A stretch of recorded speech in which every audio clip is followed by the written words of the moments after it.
Hi, so you are Sandy Petrovich, I am. and you are the superintendent for the Gwinn area schools. I am, Ryan. So today we wanted to ask you a few questions about the sinking fund and what it's all about. So what is the sinking fund? So the sinking fund is a separate account or separate pot of money, I like to call it, that allows a school district to repair and upgrade their facilities. So it allows for repair, replacement, and upgrade of facilities. It allows a district to buy property. It allows a district to replace technology. So it has some multiple uses. So who pays for it? The sinking fund is paid for through tax collection on home property. And so we are asking the residents in our district, 364 square miles, in all of the townships, Sands Township, West Branch, Little Lake, Forsyth, out in Scandia, to pay 1.5 mils on their home value, their taxable home value, for a period of 4 years. So the sinking fund money comes to the school district through tax collection by the different townships. And again, it's 1.5 mils for 4 years is what the ask is. So if I had a home valued at $50,000, how much a year would that cost? So if your taxable value is $50,000, that means your property retail value would be $100,000. Taxable value is half of your retail value. The cost for a $50,000 taxable value would be $75 a year, or $6.75 a month, or 21 cents a day. So just one McDonald's visit? A McDonald's visit once a month would help you pay for that tax that you pay on a yearly basis. And how is this tax any different than the taxes we're already paying for the schools? So currently on your tax bill, you would see a 2016 bond tax. And so back in 2016, the residents of our district approved a bond request. And a bond request is where, once approved, the district then is able to go out and sell bonds or get bonds sold to give us a clump of money. And for example, we had about $4 million back in 2016 that was given to the district through this bond. And then the taxpayers then continue to pay off those bonds, if you will. So there is a tax currently on your bill for the district. However, what did that go for? And why do we need money again, people might ask. So what that money in 2016 went for was the roof of this building here at Sawyer School that we're sitting in. The roof over at Gilbert Elementary School. It went for the bus run out and back of Gilbert School.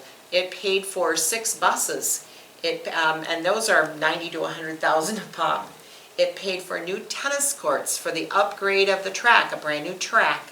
It paid for new bleachers in the high school gym.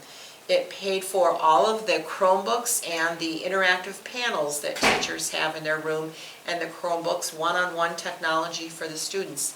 So it went for some really big projects.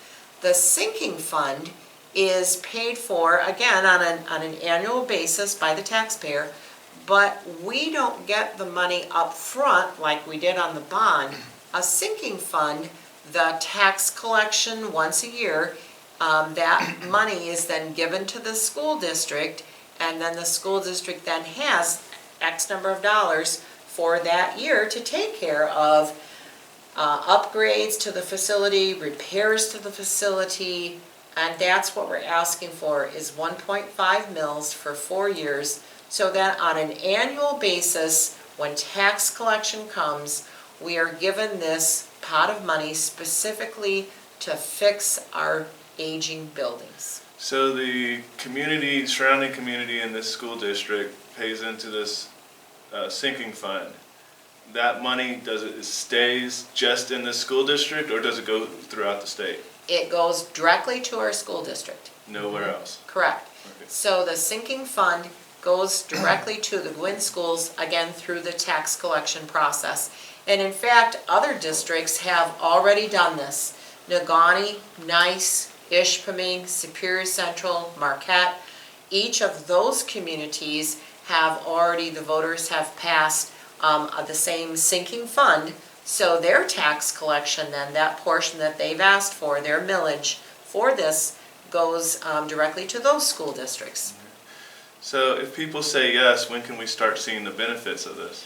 So our list is long. If you go to our website at www.gwinnschools.org, you will see a section on sinking fund, and there we have a first year list of items that we would like to tackle first, and we have a really long list of all the projects that need to be done. So it's a process. We will have to look at that first year list.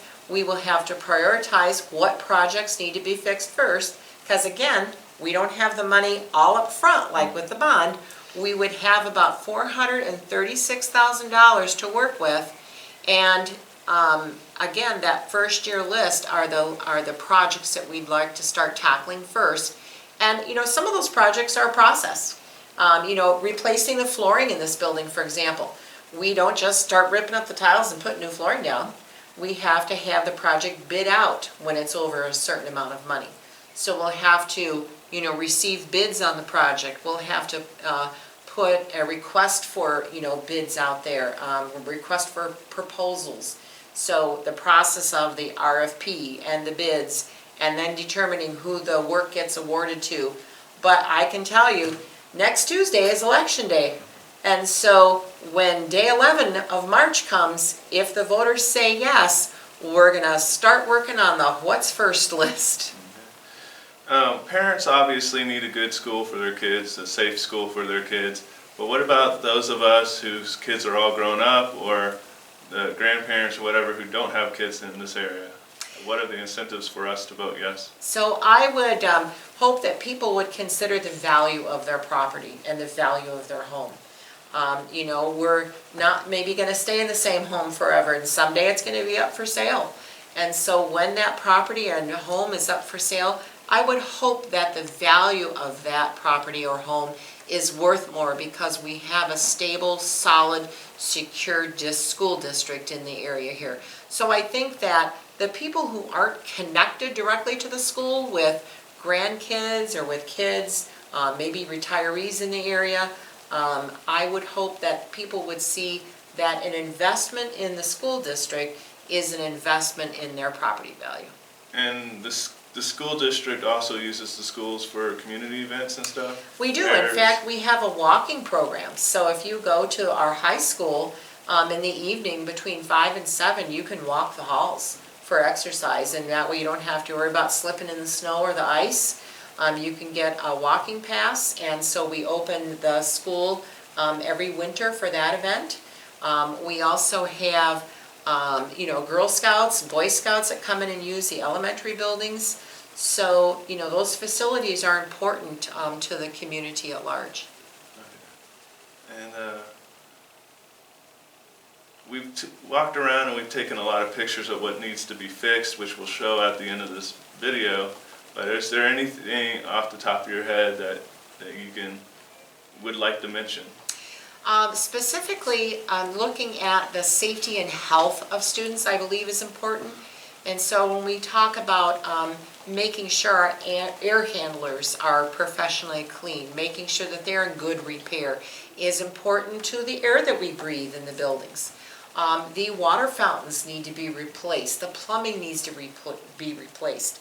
Here at Sawyer School, we tested both elementary buildings last year for lead, and there were 4 fixtures here at Sawyer School where the plumbing going up to the fixture where the water comes out, the lead content was high enough in that lead piping that the water showed up with a high enough lead content that we can't use it. And so, you know, it's important that kids have access to drinking water during the day. And certainly, you know, all of those factors that impact their health are important, and their safety. When you look at some of the flooring here at Sawyer School, we have, you know, cracked tiles and ripped carpet, and replacing the flooring so kids don't trip going down the hall is important to the kids. It's all about the kids. Is there anything else you'd like to touch on? I would really encourage people to get out and vote.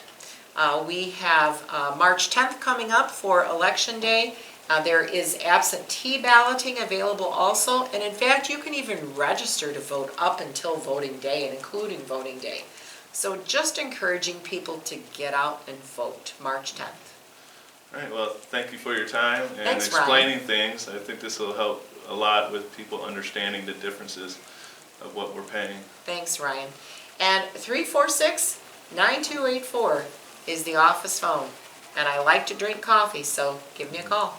At the bottom of this video in the more info box, if you're watching on YouTube, we'll put the email link, or not the emails, the website links with a link to the, what do you call it, The sinking fund. the sinking fund and how the breakdown of your expenditures. Thank you, Ryan. Thank you very Thanks. much.